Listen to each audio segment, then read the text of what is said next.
Guys, TC here with another tank review for you. As you can see today we're looking at little PZ3. I used to play this a lot before I started to progress as a player. A lot of fun, a really nice little tank to bomb about with.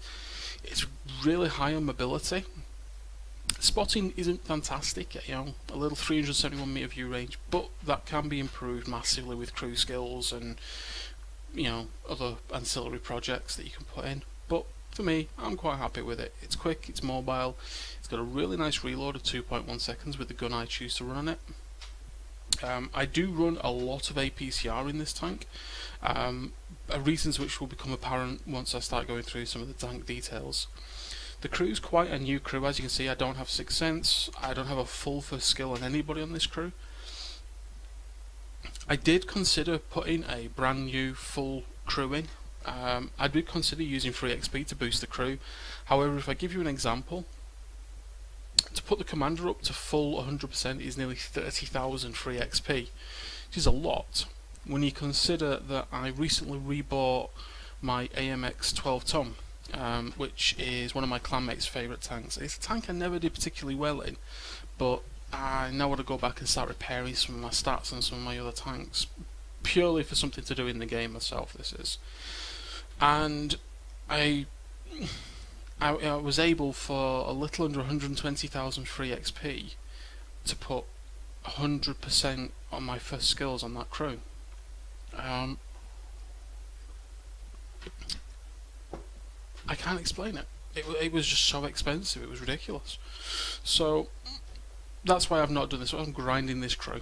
And you will see me playing bonuses with this crew to get the crew up as quick as I can do.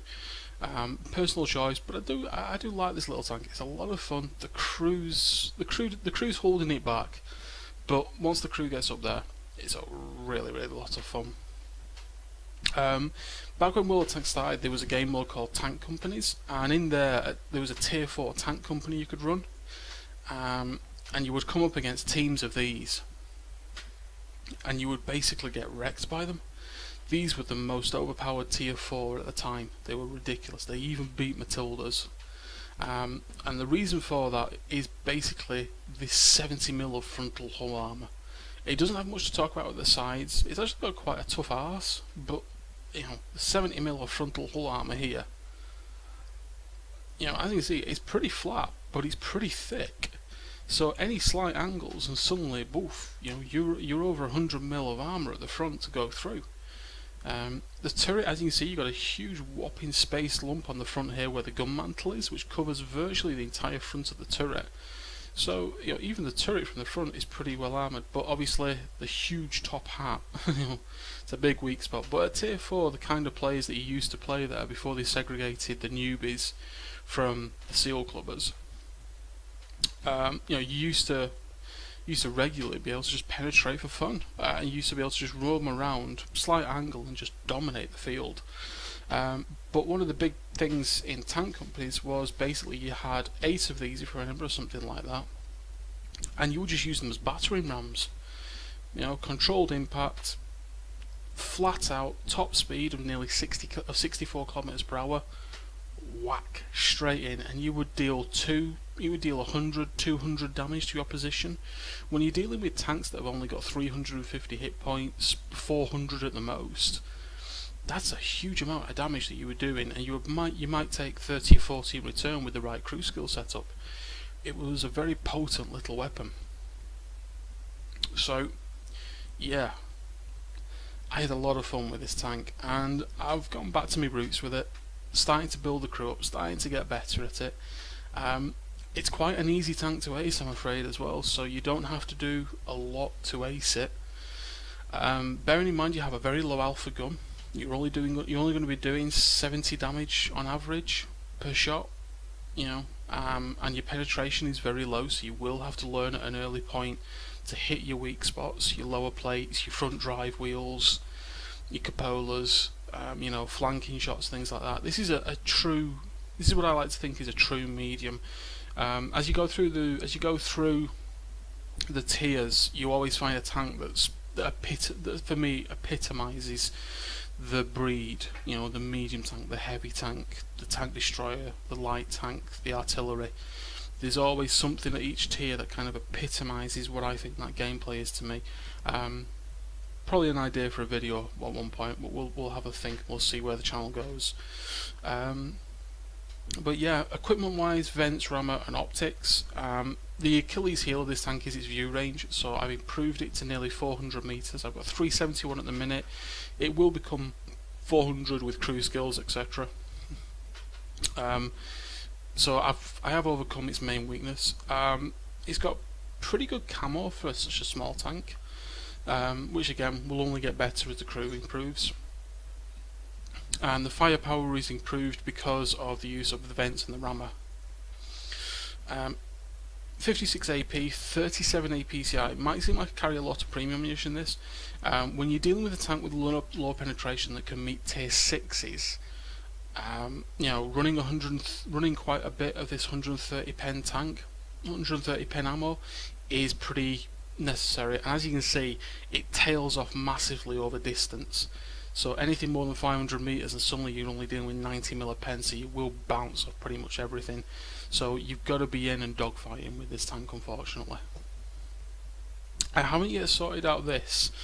This is a bit of a concern because I run the small everything, and I have burnt to death because I forgot to put the premium consumables on. So I will be changing that at some point as well. Anyway, what you're going to see is the ace tanker replay of this tank. It's not my first ace, and it won't be my last ace in this, I can imagine. So let's see what we do. Okay guys, here we go. As we can see, we're on the Lakeville map. We'll speed up the replay. Platoon with Mummy. So we're just having a little bit of a dance about with the camera. We're top tier, so you know, there's not a lot of hit points to go around, so we're going to see how we get on. So me and Mummy decide we're going to do something daft, and we're going to push the valley. There is 2 tier 4 artillery in the opposition, so we get a bit of air. We land and we don't take any damage, and a bit more air. Pack Force, he calls us stupid. Well, you know, it's only stupid if it doesn't work, guys, and as you'll see, this works fantastically well. So, pushing forward.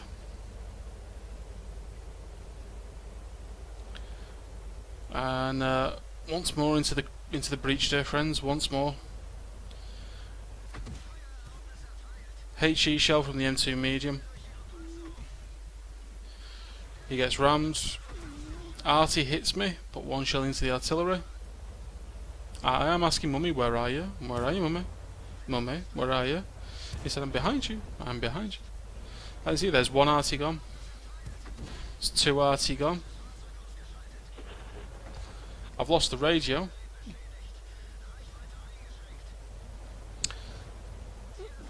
Someone else kills the Panzer SLF LB. I get the kill there. Get the kill there. Panzer 3A is riding me hard here. So you know, we're not even a minute and a half into the game, and that's half their team killed already. Oh dear, it's not looking good for them, is it? I pop up here and I get spotted. Miss. Shoot. That's another kill. Poor LTTP doesn't like he even got off the cap. That's another kill for us, we're up to 6. Rush across the cap circle now, chasing more damage. However, our team, I think, decides to cap. Pushing forward on the Covenanter here. On the Covenanter.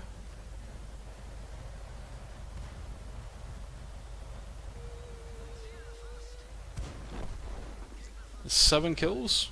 It was at this point Mummy said, oh my god, you're on 7 kills. And it was a case of, am I? Oh, balls. So we're going to push through town now. As you can see, it's a really fast mobile tank. The game's just 3 minutes old. You know, we've already ruffle stomped this entire flank, the opposite flank, and are now coming to clear up the remaining 2 enemy tanks. My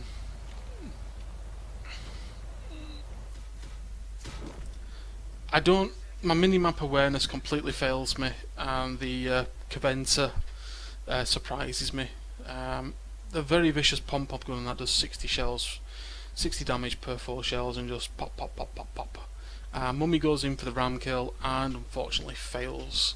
So we don't survive this game. However, as you can see, 8, 7, 6, 5, 4, 3, 2, 1. Game over. But the little Pak 40 gets the kill. Less than 4 minutes, game over and won. And that's all it took to ace the PZ3. Let's have a look at the post-game results, guys. So here's the post-game results, as we said. As we see, we got the Mastery, we got Duelist, Fire for Effect, and a Top Gun. 23,221 credits with 1,194 XP. Wasn't a double, wasn't anything special, that was just raw outright XP. As you can see, a lot of tanks that we engaged and killed. Overall WN8 of 5,943 for this game. Team scores, as you can see, me and Mummy are top here. 811 damage for myself with 7 kills and 619 with 1 kill for Mummy. Safe to say that unfortunately this team really didn't get any traction going. 93 damage from the M2 medium was against myself, 111 for this guy was against me as well. And other than that, these guys just didn't get off, they didn't get a chance. This Caventa did really well with his able to ambush myself. And obviously got a lot of damage from Mummy with Mummy's failed ram kill. Detail report, we fired 17 shots, only 14 hit, but those 14 did penetrate. We didn't fire any premium ammunition as well, as you saw, so as you can see, really cheap ammunition cost, and it only cost less than 2k, less than 1700 credits really to repair this tank, being fully destroyed as well. So it is quite cheap and cheerful to run. 3 minutes 35 seconds to win a game. This is what the low tiers are all about. Small, fast, brutal engagements. And we nearly drove around the entire map. So, you know, it was a lot of fun, and you can see why people play these little low tiers. A couple of things that's quite special about this replay. First off, it's my first 60 FPS full recording. Don't expect them to be often. I figured I'd give this a shot because I've been seeing quite good frame rates recently, so I figured I'd give this a shot and see what would happen. Let me know what you think and how it works out for you. Hopefully it's okay. If there's any issues, let me know and I'll redo the video with my standard settings, so hopefully it works okay and looks okay for you. Now, I did say I was going to show you my statistics from playing with and without my mods, so they're not much to shout about, but this will give you an idea. I'm using the What Life website here, as you can see. So this is my overall. As you see, they haven't updated their statistics. Now technically on the new What Labs this is actually a green rating, but the XVM backup that What Life uses puts this as yellow currently. This is yesterday. Those of you watching the live stream, I platoon with quite a few people: Sunshi, Red Alert, Angry Scott, Floppy, Alpha, Mummy. Played nearly 100 games again yesterday and 62.5% win rate. Now I've got to admit, it didn't feel anywhere near that. It felt like it was a bad day, and that's without mods. And I've been running mods since the patch, so you know, this is why I'm thinking, do I need the mods? Are they actually holding me back? You know. So yeah, maybe I won't be running with mods, guys, we'll have to see. But I use What Life for measuring my statistics. I know What Labs is the chosen one, but What Life is the one I use as well. He still needs to tweak some of his back end, but it's a good site, and as you can see, it's quite granular in its detail with its points and everything, whereas rounding up on What Labs. Anyway, that's the review on the PZ3. It's a keeper and it's a lot of fun. If you haven't got it already, there's some really fun tanks to get to the PZ3. But yeah, it's a lot of fun to play this little tank. Bombing around, just it is, you know, this is what a medium tank is. It's fast, it flanks, it pushes round, it carries the game tempo to a new level. You know, your heavy tank gameplay is quite a low level tempo. This is quite a high level tempo. So yeah, if you've got one, you'll know the fun of it. If you've had one and you've got rid of it, why? Because it's so much fun. Anyway, thank you very much for watching the replay, guys. If you're new, follow, subscribe. Hopefully you'll stick about, and I'll see you some other time. Bye, guys.